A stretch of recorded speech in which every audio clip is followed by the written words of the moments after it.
अमेरिकी नेवी के ईरानी झंडे वाले कार्गो शिप को कब्जे में लेने के बाद मिडिल ईस्ट में तनाव बढ़ गया है। कार्गो शिप पर मिसाइल से हमला किया गया। इस शिप ने हॉर्मुज के पास अमेरिकी नौसैनिक की नाकेबंदी को पार करने की कोशिश की थी। अमेरिकी राष्ट्रपति ट्रंप ने सोशल मीडिया पर जानकारी दी कि जहाज को ओमान की खाड़ी में अमेरिकी सेना के विध्वंसक यूएसएस सुप्रियंस ने इंटरसेप्ट किया। ट्रंप ने दावा किया कि ईरानी जहाज ने अमेरिकी नेवी की चेतावनी को नजरअंदाज किया था।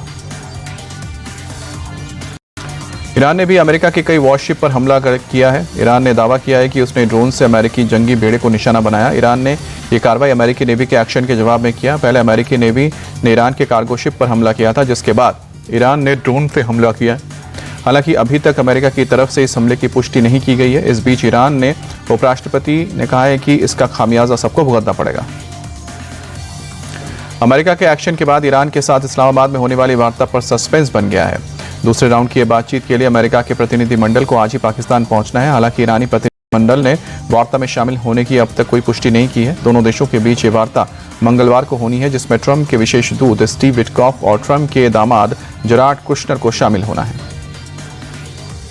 अमेरिकी राष्ट्रपति ट्रंप ने धमकी देते हुए कहा कि ईरान के पास आखिरी मौका है। अगर समझौता नहीं हुआ तो ईरान के इंफ्रास्ट्रक्चर पर बड़े हमले किए जाएंगे। ट्रंप ने साफ किया कि अब तक ईरान से मन मुताबिक डील नहीं हो जाती है, हॉर्मुज में नाकेबंदी जारी रहेगी। ईरान का कहना है कि अगर उसके बंदरगाहों पर यूएस की समुद्री नाकेबंदी जारी रहती है तो वो भी जवाबी कार्रवाई करेगा। स्ट्रेट ऑफ हॉर्मुज में भारत के जिन 2 जहाज़ों पर हमला हुआ था, उनकी हेल्थ रिपोर्ट सामने आ गई है। ईरानी इलाके के पास पहुंचते समय जहाज़ों पर फायरिंग हुई थी, जिसके बाद वो वापस ओमान की तरफ लौट गए थे। हमले में जहाज को कोई बड़ा नुकसान नहीं हुआ है। अंदर बैठे लोग भी सुरक्षित हैं। अच्छी खबर है कि भारत के एक और जहाज ने हॉर्मुज को सुरक्षित पार कर लिया है। भारत और अमेरिका के मुख्य वार्ताकारों के बीच व्यापार समझौते पर आज से बातचीत होगी। द्विपक्षीय व्यापार समझौते के पहले चरण की ये बातचीत 3 दिन तक चलेगी। वार्ता के लिए सभी प्रतिनिधिमंडल आज वॉशिंगटन पहुंचेंगे। दोनों पक्ष उस समझौते पर से विचार कर सकते हैं, जिसका मसौदा 7 फरवरी को जारी किया गया था। अमेरिकी राष्ट्रपति डोनाल्ड ट्रंप की ओर से कई देशों पर लगाए गए शुल्क के खिलाफ अमेरिकी कोर्ट के फैसले के बाद ट्रंप प्रशासन ने 24 फरवरी से 150 दिन के लिए सभी देशों पर 10% शुल्क लगा दिया। पश्चिम बंगाल के 24 परगना में फायरिंग की घटना सामने आई है, जिसमें टीएमसी का कार्यकर्ता घायल हो गया।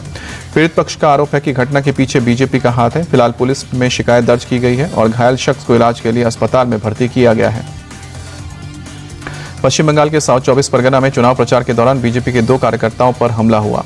आरोप है कि टीएमसी के कार्यकर्ताओं ने मारपीट की। हमले में घायल बीजेपी कार्यकर्ता को इलाज के लिए अस्पताल में ले जाया गया। फिलहाल पुलिस मामले की जांच कर रही है। पश्चिम बंगाल के झारग्राम में रैली करने के बाद पीएम मोदी ने अचानक सड़क पर अपना काफिला रुकवा दिया और बंगाल की प्रसिद्ध झालमुड़ी खाने के लिए दुकान पर पहुंच गए। इस दौरान बड़ी संख्या में लोगों की भीड़ जमा हो गई। पीएम मोदी ने यहां स्थानीय लोगों से संवाद भी किया। वहीं दुकानदार से बंगाल की सबसे मशहूर डिश में से एक झालमुड़ी खरीद कर खाई। पश्चिम बंगाल में चुनावी सरगर्मी तेज है। प्रधानमंत्री मोदी ने टीएमसी पर जमकर निशाना साधा। उन्होंने कहा कि टीएमसी ने बंगाल की बहनों के साथ धोखा किया है। सीएम ममता नहीं चाहती हैं कि बहन बेटियां ज्यादा संख्या में सांसद बने। कांग्रेस के साथ मिलकर टीएमसी ने महिला आरक्षण बिल को गिरा दिया। बंगाल की जनता टीएमसी को इसकी बड़ी सजा देगी। ममता महिलाओं से उनका हक ज्यादा दिन तक नहीं छीन सकती हैं। पीएम ने दावा किया है कि सरकार में आते ही टीएमसी की परमानेंट सर्जरी करेंगे।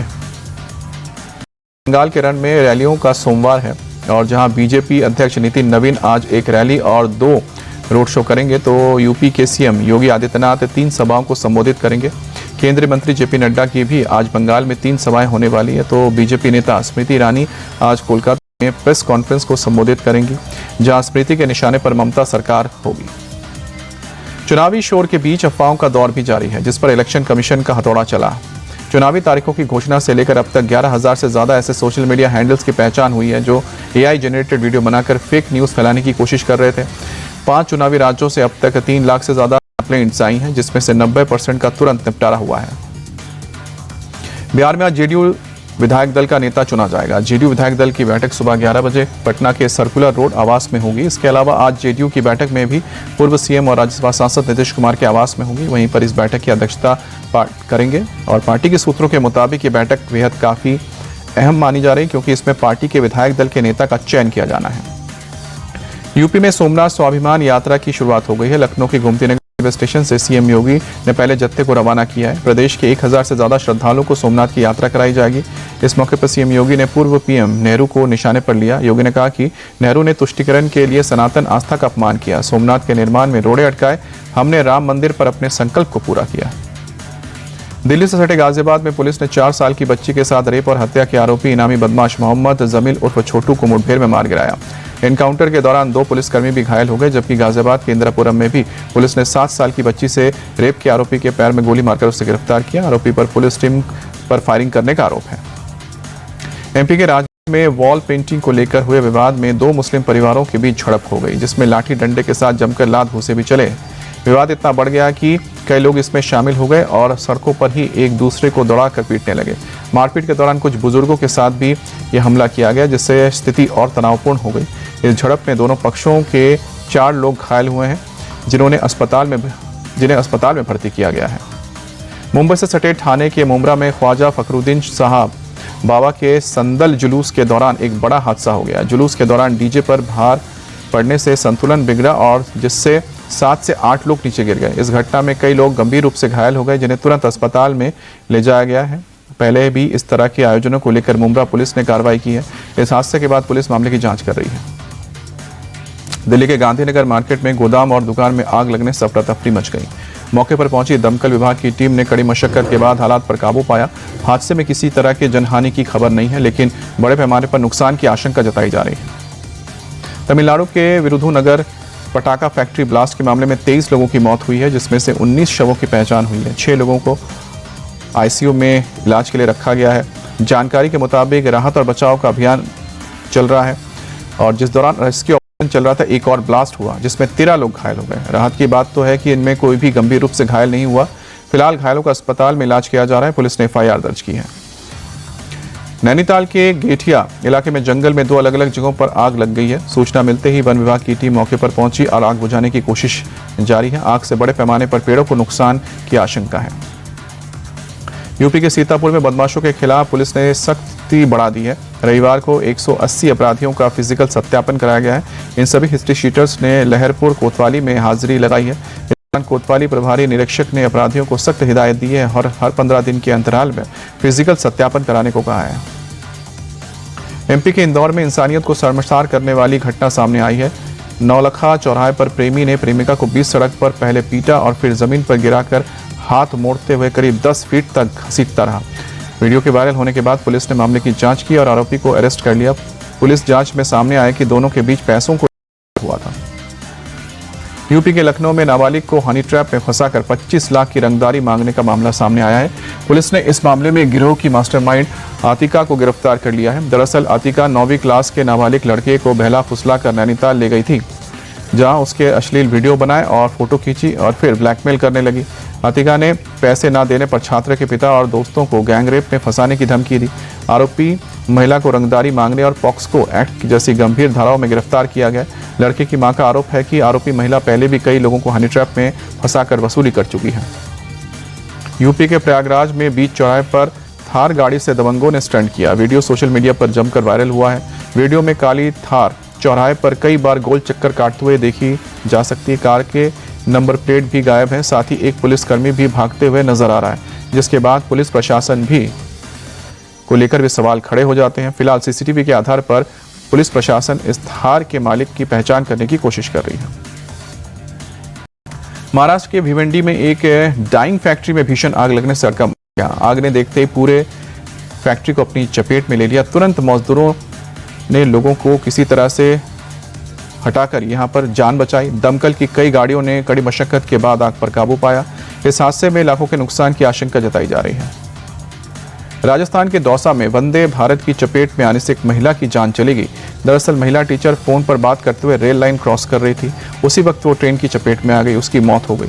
पुलिस के अनुसार मृतका की पहचान बांदीकुई निवासी रेखा जांगड़ी के रूप में हुई है। घटना का वीडियो सोशल मीडिया पर भी खूब वायरल हुआ है। असम में गुवाहाटी के कुछ इलाकों में बीती रात हुई भारी बारिश से जनजीवन बेहाल हो गया। कई जगह सड़कों पर पानी भर गया। एहतियातन प्रशासन ने सभी सरकारी और निजी शैक्षणिक संस्थानों को आज के लिए बंद कर दिया है। अमेरिका के लुसियाना में हुई फायरिंग की वारदात में 8 बच्चों की जान चली गई। जानकारी के मुताबिक हमलावर उस परिवार का रिश्तेदार था जिसने घरेलू विवाद में अचानक 10 लोगों पर फायरिंग कर दी। मरने वालों में बच्चों की उम्र 1 से लेकर 14 साल के बीच भी थी। पुलिस ने बाद में हमलावर का पीछा करके उसे मार गिराया। पुलिस और सुरक्षा एजेंसियां मामले की जांच कर रही हैं। आईपीएल में आज मुंबई इंडियंस और गुजरात लायंस के बीच मुकाबला खेला जाएगा। अहमदाबाद के नरेंद्र मोदी स्टेडियम में शाम को 7:30 बजे ये मैच होगा। आईपीएल की शुरुआत में एक जीत के बाद मुंबई की टीम को लगातार 4 मैचों में हार मिली है। फिलहाल मुंबई के लिए आगे की रेस में बने रहने के लिए हर हाल में जीत जरूरी है। आईपीएल में मुंबई पर गुजरात का पलड़ा भारी है। दोनों टीमों के बीच अब तक खेले गए 8 मैचों में गुजरात को 5 मैचों में जीत मिली है। मुंबई इंडियंस 3 मैचों में विजेता बना है। टेबल में मुंबई इस सीजन का 5 मैचों में 1 जीत के साथ आखिरी पायदान पर है, जबकि गुजरात की टीम 6 मैचों में 3 जीत के साथ छठे नंबर पर काबिज है। आईपीएल में कल खेले गए मुकाबले में पंजाब ने लखनऊ को 54 रनों से हराकर 5वीं जीत दर्ज की है। इस सीजन में पंजाब की टीम अब तक कोई मैच नहीं हारी है। पंजाब ने पहले खेलते हुए 255 रनों का लक्ष्य दिया था। लखनऊ की टीम 200 रन ही बना सकी। पंजाब की तरफ से प्रियांश आर्य ने शानदार बल्लेबाजी करते हुए 93 रनों की पारी खेली है। कूपर कोनोली ने 87 रन बनाए और धमाकेदार पारी खेली। लखनऊ की तरफ से कैप्टन ऋषभ पंत ने 43 रनों की पारी खेली है। एडन मार्कम ने 42 और मिचेल मार्श ने के लिए 40 रन बनाए हैं। पंजाब की तरफ से मार्क यंचन ने 2 विकेट झटके। अर्शदीप सिंह सहित 3 खिलाड़ियों को 1-1 विकेट मिला है। पंजाब की तरफ से विस्फोटक पारी खेलने वाले प्रियांश आर्या बने player of the match. Priyansh ने 37 गेंदों में 93 रन बनाए। आईपीएल 2026 के 28वें मुकाबले कोलकाता नाइट राइडर्स ने राजस्थान रॉयल्स को हराया। केकेआर ने मैच में 4 विकेट से जीत हासिल की। राजस्थान ने पहले बल्लेबाजी करते हुए 9 विकेट पर 155 रन बनाए। जवाब में केकेआर ने 6 विकेट पर 161 रन बनाकर मुकाबला अपने नाम किया। ईडन गार्डन्स में खेले गए मुकाबले में जीत के हीरो रिंकू सिंह रहे। रिंकू ने 34 गेंदों में नाबाद 53 रन बनाए। ये सीजन कोलकाता की पहली जीत है। कोलकाता और राजस्थान के मुकाबले में पहले रॉयल्स ने बल्लेबाजी की। टीम के लिए वैभव सूर्यवंशी ने 46 रन बनाए। जायसवाल ने 39 रनों का योगदान दिया। वहीं गेंदबाजी में रविंद्र जडेजा ने 2 विकेट, बर्गर और यश पुंजा ने 1-1 विकेट लिया। बात करें तो कोलकाता की तो पहले गेंदबाजी में वरुण कार्तिक को 3-3 विकेट मिले। सनील नारायण के नाम 2 विकेट रहे। बल्लेबाजी में रिंकू सिंह का अर्धशतक, अनुकूल राय के नाबाद 29 रन अहम रोल निभाया।